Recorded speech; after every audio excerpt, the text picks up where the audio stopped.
Welcome to June 21st LeetCode Challenge. Furthest building you can reach. You're given an integer array heights representing the height of buildings, some bricks and some ladders. You start with the journey from building 0, moving on to the next building by possibly using bricks or ladders.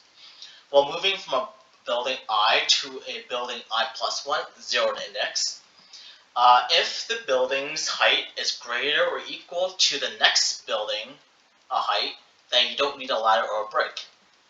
If the current building's height is less than the next building's height, then you can use one ladder or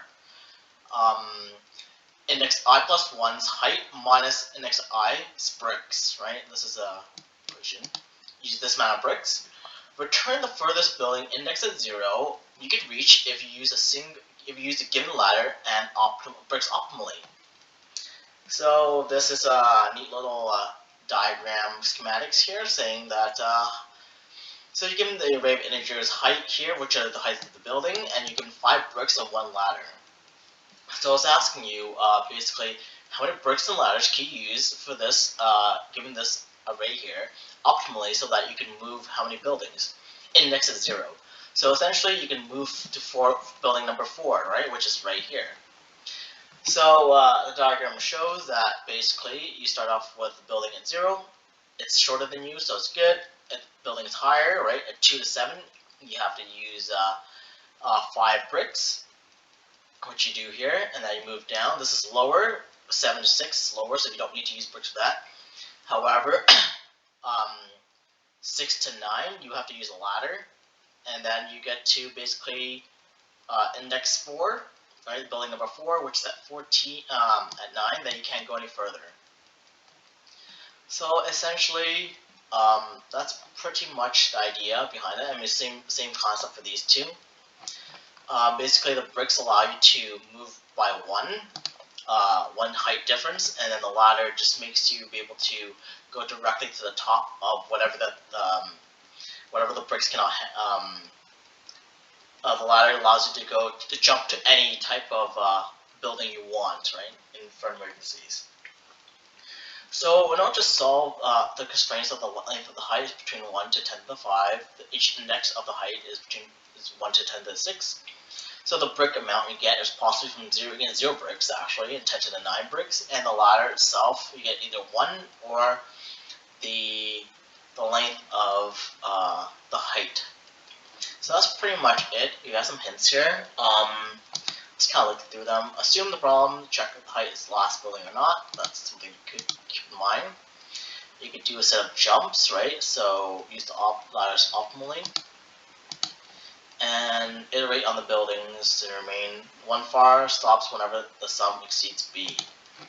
So that's one way of doing it. I'm thinking of using, a couple observations you can make is that if a building goes from high to low, then you don't need to use anything, so which is increases your count by 1, right?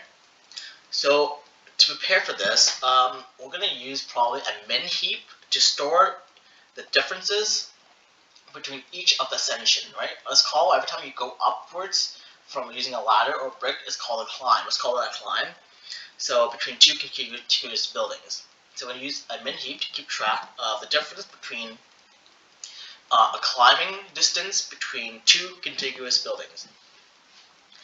So basically, you can see here that it's kind of optimal to use a ladder for the longest climbs, right? And then use bricks for the smaller ones. Because a ladder can bring you from basically the lowest point to the highest point by only using one ladder, while a brick only gives you the difference between the two heights of the building. So that's something you want to keep in mind as well. So that's the strategy. Use a ladder for the longest climbs and use bricks for the shortest climb. So we're going to use basically a min heap. So call this min heap. It's going to be a list. And we're going to calculate the height, and the length of the height, actually.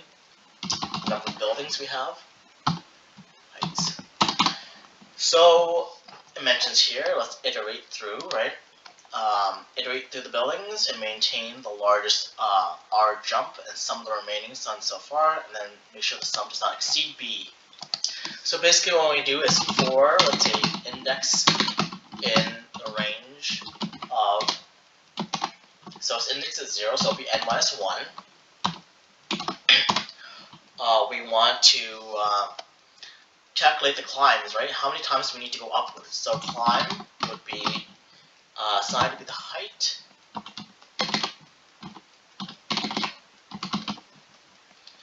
at I plus 1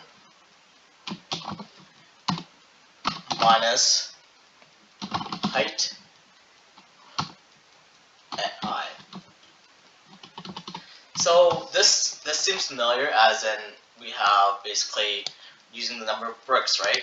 So it'll be height plus 1 minus the height at index I.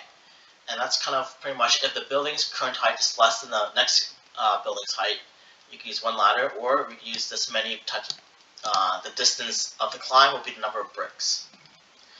So we need to be able to differentiate. So if the climb itself is less than or equal to 0, that means that the building we're standing on currently is taller than the next building, then we just continue, right? We don't need to use any bricks or ladders for that. However, if the climb itself is greater than 0, that means the building we're standing on currently is higher, is lower than the next building, then we have to use either a brick or a ladder. So we need to use a brick or some ladders to take away from the ladder first. So what we want to do is use a heap push. So I'm going to use heap push. I don't think we even need to use this prefix. Heap push min heap, and we're going to push the climbing distance, essentially. So this is basically, we're pushing the amount of distance to the heap. Right? We're basically keeping track to store the difference between the climb between the two contiguous buildings, the next building to the next one. So if the length of the min heap is greater than the ladder length,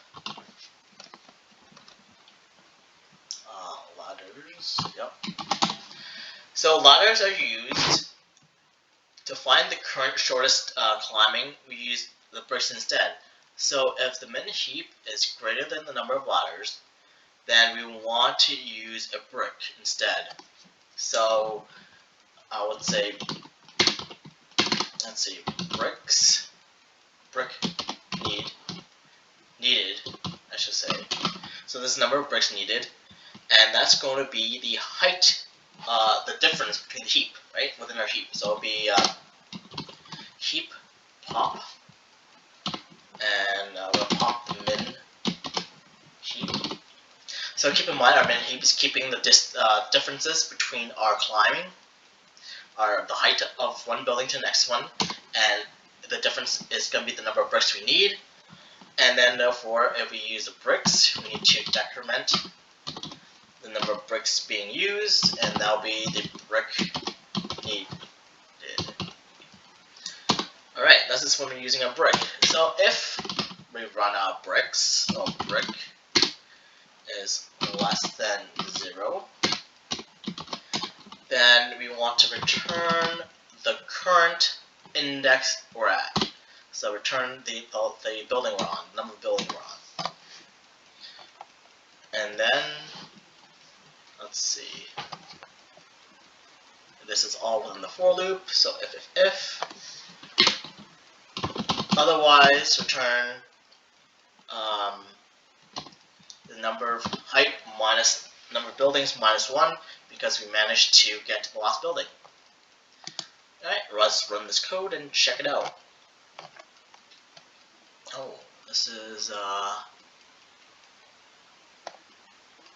bricks with an S. Bricks with an S. I'm just gonna say bricks with an S.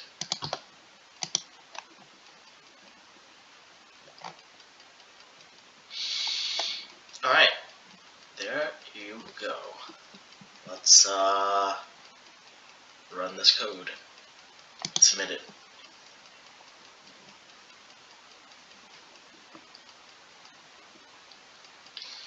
Excellent, accepted. So time complexity is not that great. It's using big O of n.